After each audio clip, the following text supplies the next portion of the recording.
Good morning. आप सभी लोग कैसे हैं? मैं आशा करता हूं कि आप सभी लोग ठीक होंगे। आज का मेरा मुद्दा है कि भारत को आज़ादी कैसे दिलाएगी। भारत को आज़ादी दिलाने में किन किन लोगों का अहम भूमिका रहा है। और आप सभी लोग को पता है कि अंग्रेज़ों के चंगुल से भारत को आज़ाद कराने में कितना ही मुश्किल हुआ। बहुत ही मुश्किल से हमारा देश आज आज़ाद हुआ है। तो इस आज़ादी को हम लोग समझें और आज़ादी दिलाने में जितना मेहनत लगे हैं उसको समझें। तो आज़ादी दिलाने में कई स्वतंत्र सेनानियों का नाम आते रहता है, लेकिन मैं आज 5 महान मुस्लिम स्वतंत्र सेनानियों का नाम बताऊंगा जिससे सुन के आप हैरान रहेंगे, जिनका शायद आप नाम नहीं सुने होंगे, जबकि इन्होंने भारत को आज़ाद कराने में कंधे से कंधे मिलाकर चला, अपना जान माल का कुर्बानी दी। तो मैं उन सभी नेताओं में से सबसे पहले अगर बात करूं तो अशफाकुल्लाह खान का एक अहम रोल है। उनका जन्म उत्तर प्रदेश में 1900 में हुआ था। वह भारत को आज़ाद कराने में बहुत ही अहम रोल निभाए हैं। उन्होंने कई तरह का आंदोलन किया, यहाँ तक कि ज़रूरत पड़ा तो उन्होंने जेल गए, मार खाए, लेकिन उन्होंने हार नहीं मानी। जैसे में क्रांतिकारी संगठन हिंदुस्तान एसोसिएशन के प्रमुख सदस्य भी होते। 1925 में अंग्रेजी सरकार का खजाना लूटने के उद्देश्य से काकोरी कांड को अंजाम दिया गया। गिरफ्तारी के बाद अंग्रेज़ों ने उन्हें कई लालचा दिए कि वो अपने साथियों का नाम बता दें, लेकिन उन्होंने ऐसा नहीं किया और 19 सितंबर 1927 को फैजाबाद जेल में उन्हें फांसी भी दे दी गई। तो ऐसे अनेकों उनका उदाहरण है जिससे जानकर आश्चर्य होगा। मेरा हाथ किसी निर्दोष के खून से नहीं रंगे हैं, मेरा इंसाफ अब खुदा करेगा, ये उनका वचन था। तो मैं उनका अगर बात करूं तो उन्होंने अहम रोल निभाया। फिर अगर मैं दूसरा बात करूं तो मौलाना अबुल कलाम आज़ाद।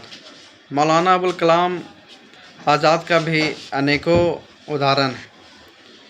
वह एक धार्मिक विद्वान नहीं बल्कि स्वतंत्र आंदोलन के सबसे बड़े नेताओं में से एक थे। उन्होंने खिलाफत आंदोलन, असहयोग आंदोलन और भारत छोड़ो आंदोलन जैसा महत्वपूर्ण आंदोलन में भूमिका अपना निभाया, जिसका असर इतना ज़बरदस्त पड़ा कि भारत को आज़ाद कराने में बहुत ही कारगर ये सब आंदोलन रहा। ये भारत राष्ट्रीय कांग्रेस के सबसे कम उम्र में अध्यक्ष भी बन चुके थे।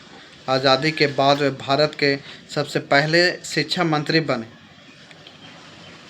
ऐसे उनका अनेकों उदाहरण हैं। अगर और मैं उदाहरण दूं तो IIT, UGC और कई राष्ट्रीय शिक्षा संस्थाओं की नींव रखने में उनका बड़ा योगदान रहा है। तो एक से बढ़कर एक मुस्लिम सेनानी ने अपना सहयोग दिया है।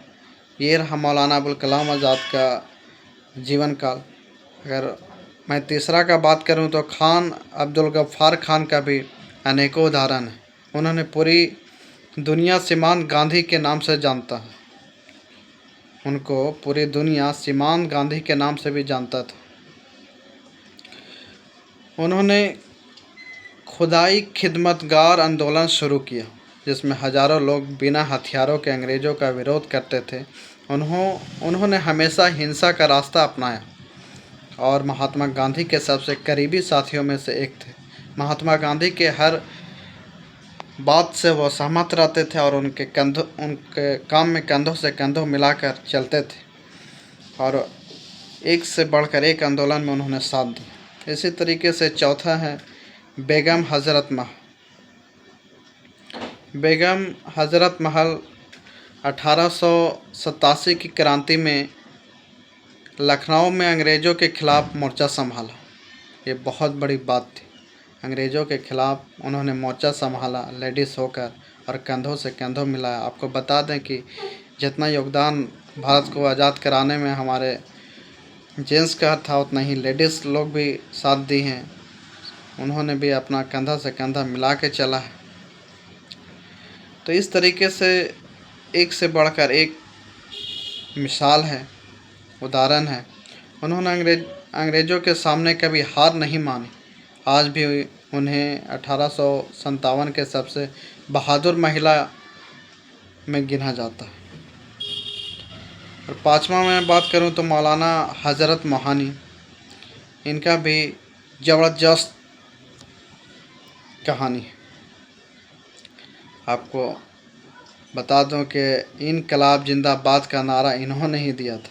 बहुत कम लोग जानते होंगे कि इनकलाब जिंदाबाद का नारा सबसे पहले मौलाना हज़रत मोहानी ने ही दिया था। यह स्वतंत्र सेनानी होने के साथ साथ प्रसिद्ध शायर भी थे। यह स्वतंत्र सेनानी होने के साथ साथ यह प्रसिद्ध शायर भी थे। उन्होंने अंग्रेज़ों का खुलकर विरोध किया और कई बार जेल भी गए। उनका जीवन सादगी, देशभक्ति और सामाजिक एकता का प्रतीक था। तो ये सभी का निष्कर्ष अगर हम निकालें तो ये 5 हस्तियों ने यह साबित कर दिया कि भारत को आज़ाद कराने में कितना मेहनत और कितना चीज़ को बलिदान देना पड़ता। अगर इसमें धर्म, जाति या और भी तरह तरह की बातें लाते तो शायद आज मेरा भारत देश आज़ाद नहीं होता। तो आप सभी लोग को मैं ये संदेश देना चाहता हूँ कि भारत को जिस मोड़ से आज़ादी मिली है, उसी मोड़ पे आज हम लोग को काम करने की ज़रूरत है। क्योंकि भारत एक ऐसा देश है जहाँ हिंदू, मुस्लिम, सिख, ईसाई सभी लोग रहते हैं और भारत बहुत ही खूबसूरत देश है। अगर भारत का मैं आज वर्तमान माहौल का भी बात करूं तो कुछ लोग नफरती हैं जो इसको आज़ादी को भी अलग अलग डायरेक्शन में बांटने की कोशिश कर रहे हैं, जबकि ऐसा नहीं होना चाहिए। अगर इतिहास पढ़िएगा आप तो आज़ादी कैसे मिली है ये पढ़ के आपको रुलाई आ जाएगा। कितने लोगों ने अपने जान माल की आहुति दी, कितने लोगों ने अपना भाई खोया है, तो कितने लोगों ने अपना बेटा खोया है। तो हर एक आदमी अपने अपने स्तर से भारत को आज़ाद कराने में अहम भूमिका निभाया है। और ये जो हमारा देश गुलाम था, इसमें तरह तरह की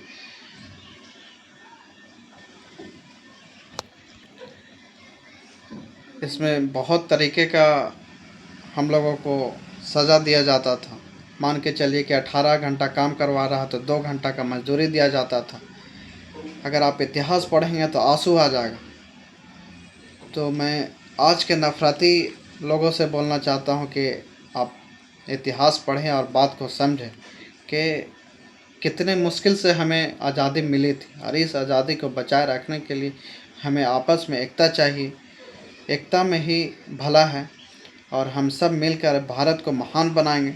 हमें उम्मीद है कि आप सभी लोग को ये 5 महान मुस्लिम से स्वतंत्र सेनानी का जीवन काल समझ में आया होगा। आज के लिए इतना ही। थैंक्स।